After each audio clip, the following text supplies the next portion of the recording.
Salut à tous. Soyez la bienvenue sur la chaîne. Je vous espère très bien portant. Ici ça va. Les amis, on va faire le pronostic quintet de ce mardi. Chers amis parieurs, direction Pau, ce mardi 19 décembre 2023 pour le tiercé écarté quintet plus points dans cette épreuve. Le prix Georges Pastre devront s'affronter partants. La course sera disputée sur 3500 mètres, et dotée de 110 000. Réunion 1, course 4. Départ prévu 13h50. Les amis mes favoris du quintet de ce mardi. Ma base solide du quintet. Numéro 5. Écoutons son entraîneur Jérôme Delaunay. Jingle de Nuo. 5, aurait fini à l'arrivée sans sa chute en dernier lieu. J'ai l'impression qu'il retrouve son bon niveau. J'en attends une belle prestation. Il ne faut pas qu'il tire en début de parcours, comme la dernière fois. Une allure sélective, l'aiderait. Mon coup de cœur. Numéro 7. Écoutons son entraîneur Gabriel Lander. Youform, 7, fait face à son premier objectif de l'hiver. J'ai annoncé la couleur avant sa dernière sortie de Compiègne qui a été très bonne. Tous les feux sont au vert et il va défendre chèrement sa chance. Ma dernière minute du quintet. Numéro 2.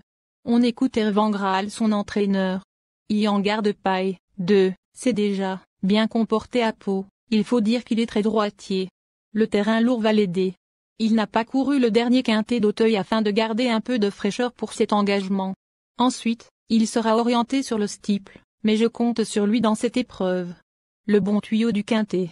Numéro 9. Écoutons l'avis du reporter. Il dit. Après un long passage sur le steeple, Bel Amigo, 9, est revenu à ses premiers amours avec brio en s'intercalant entre la Montagnette, 4, et Youform, 7, le 30 novembre, à Compiègne. Il dépend d'un entraînement redoutable et va tenter de profiter de son poids pour se placer. Mais seconde chance du quintet. Nous donnons confiance au numéro 4. Écoutons les propos de David Satalia. La Montagnette, 4, est restée bien depuis son succès, Compiègne. Elle apprécie le terrain lourd, raison pour laquelle je préfère la courir ici plutôt qu'à Cagnes lundi. Elle a été pénalisée et est un peu moins bien située, mais elle est capable de bien se comporter tout de même, car elle effectuait une petite rentrée dernièrement et elle a gagné en condition depuis. Ensuite numéro 6. Écoute mademoiselle Daniela Hamel. Ultramarino, 6, fait sa rentrée, mais il est en forme et toutes les places sont bonnes à prendre. Il s'est déjà bien comporté l'hiver dernier à Pau. Il va peut-être manquer un petit peu, mais ce n'est pas une non-chance pour une place s'il est motivé. C'est un cheval qui marche au moral. Ensuite numéro 8. Les propos de mademoiselle Daniela Hamel, Alex de Danser, 8, reste sur 2 chutes. Cela ne fait pas très longtemps qu'il est chez moi. Ah, l'entraînement, il saute très bien.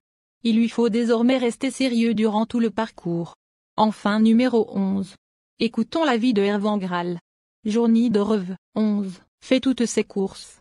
Elle est très maniable, très droitière, n'a qu'un petit poids à porter et est en forme. Je pense qu'elle a son mot à dire pour être dans les 5 premiers.